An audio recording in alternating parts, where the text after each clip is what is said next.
Yes. Okay, hold on. We the jury, y'all. That's it. Everybody stand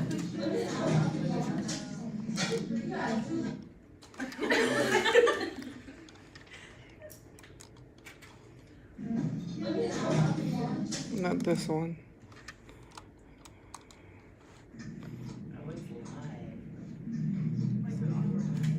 Why it's like that? Why it's like that?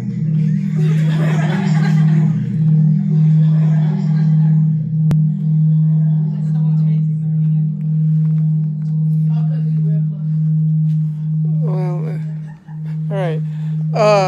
Just say your name and then your role. You just say, "Hi, I'm John, jury member." I'm John, jury member.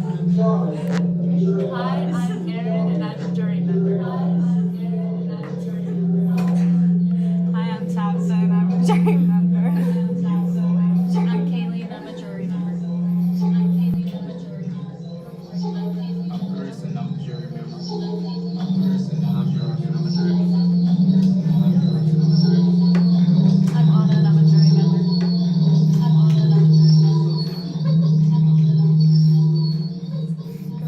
I'm Margot, and I'm a jury member. Hi, I'm Jennifer, and I'm a jury member. I'm Lenny, I'm a jury member. Hi, I'm Hannah, and I'm a jury member.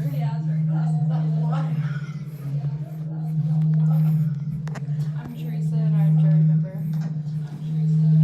I'm Sky, and I'm a jury member. I'm Faith, and I'm a jury member. I'm Megan, and I'm a jury member. Why are you so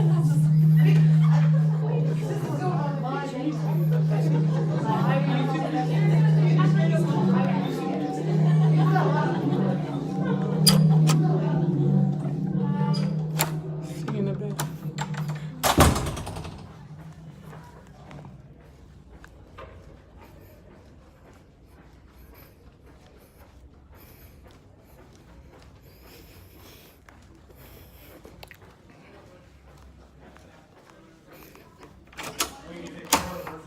Cora, it's the state of Ohio. Okay. Your name and your role. Jacob and I'm the bailiff. I'm Jason, and I'm the prosecuting attorney. I'm Kira, and I'm the prosecuting attorney. I'm Sarah Jane, and I'm Cora. I'm Katie, and I'm the judge. I'm Chris, and we're part of the winning team as the defense. I'm Devontae and I'm a part of the defense. All right. Make sure you speak louder, okay? Let's start. All rise for the Honorable Judge Katie. I'm security. You may now be seated. Members of the jury, we are here to prosecute Cora as an accessory to the murder of Jesse. Please pay attention to both sides, and after the closing statements, you will deliberate, and one of you will give the verdict. Now, we will start with the prosecution. Prosecution, are you ready? I'm ready. My name is Jason Rangacia, and this is my partner, Kira. We state that Cora was an accessory in the murder because she withheld information that could have saved her life. She did so because she was mad at the mother, Elizabeth Judithan, and she wanted her daughter to die so she could feel the same pain that she felt when her daughter died.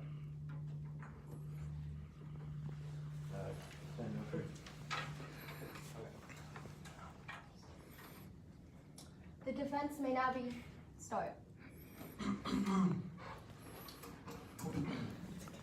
Ladies and gentlemen of the jury, our client here obviously is not guilty due to, of course, circumstances that went along in the house, and, of course, she is a black woman. She doesn't have a voice, so we are her voice, and we will prove that today. Thank you.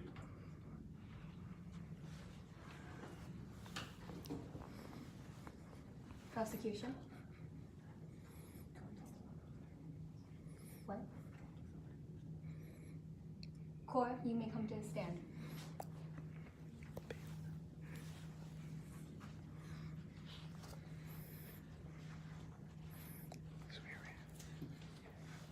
you swear to tell the truth? Oh, yes, I do.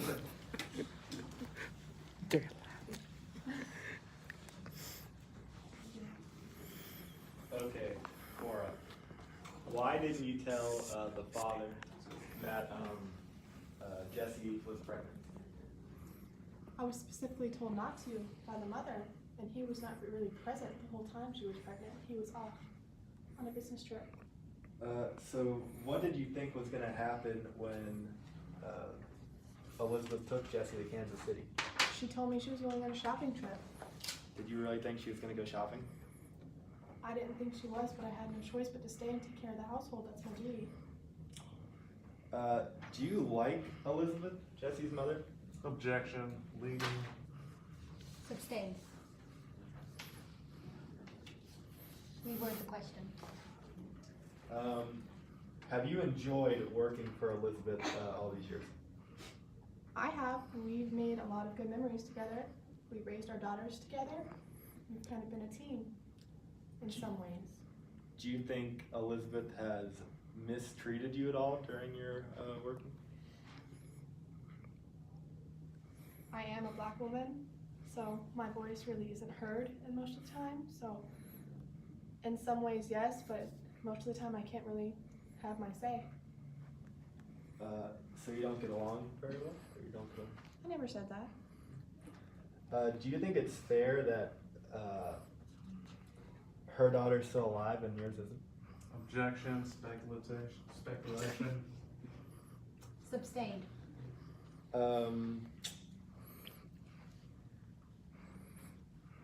Would you ever want Elizabeth to feel the same way you did about the loss of your daughter?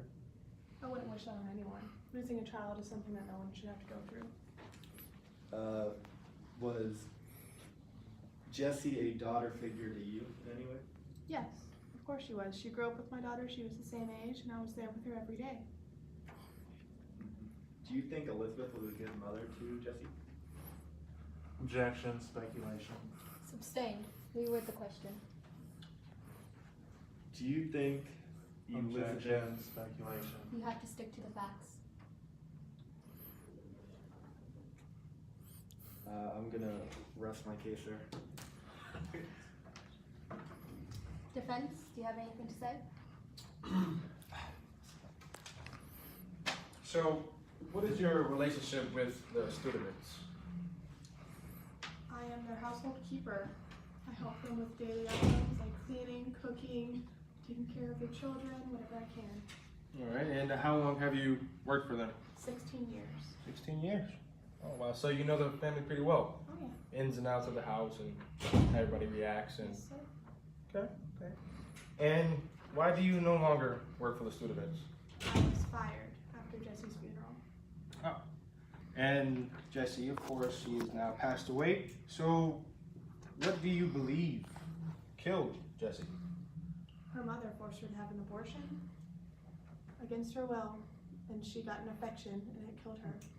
So you could say that you would never inflict or wish any harm on Jessie at all. I would never want any harm on that whole family.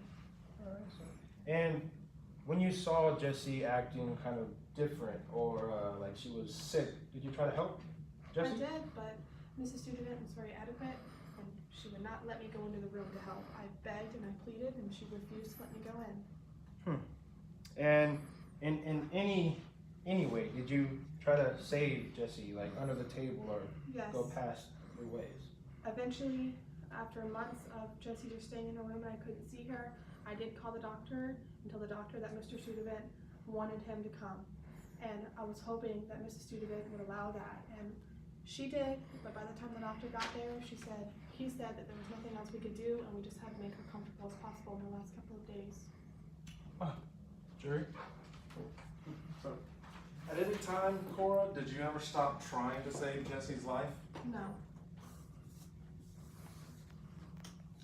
And so, when the doctor did come to the house, how did that go about with Mrs. Studevant and Mr. Studevant? Eventually, after he came to the house, I was finally let into the room. But at that point, Jessie could barely lift her head off the pillow, and I just kind of sat there with her in our final couple of days. There was nothing I could do. So at the beginning of this trial, you said that you were fired because of the funeral. What Yes. happened? What happened at the funeral, and why were you fired because of that? I was overcome with emotions, and I let my feelings go.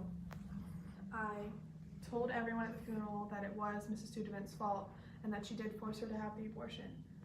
And I was wrong in the way I said it, but it is not a lie. She was the one that forced her to have an abortion. Jessie asked me to tell her that she wanted to keep the child, and we pleaded that she could keep the child, but she didn't want her to have a child with a Greek boy. So in any way, shape, or form, did you, in any way, shape, or form, did you enable the situation that Mrs. Studevant, situation with Miss Studevant where she kept all the information from her husband? No, I begged her to tell anybody and ask for anybody for help, but she would not listen to me. I wasn't even allowed to make Jessie tea. Thank you, Your Honor. No further questions. Prosecution, do you have anything to add? I have one more question. So, would you put your job above Jessie's health? Absolutely not. My job is Jessie's health and her whole family's well-being. So, why did you let Miss Studevant push you around and not give Jessie the help that she needed? I have no rights. I am just their servant. I have no way to go to a doctor and tell them that they need help. They have to go to the doctor and tell them themselves. I did everything I could, and I even broke the rules telling the doctor that the father is the one that needed the help. I tried with every fight in my being that I tried with. Alright, we'll rest our case. Defense? No further questions. Defense rest. Okay, we will now begin closing arguments. Both the prosecution and the defense have now rested their cases. The attorneys will now present their final arguments. Please remember, what the attorneys say is not evidence. However, do listen closely. They are intended to aid you in understanding the case. Prosecution, you may begin. Ladies and gentlemen of the jury, Cora could have helped Jessie more than she did, but chose not to. She did this because she didn't want Jessie to live. She wanted Elizabeth to feel the same pain she did. She did put her job above Jessie, and she does not.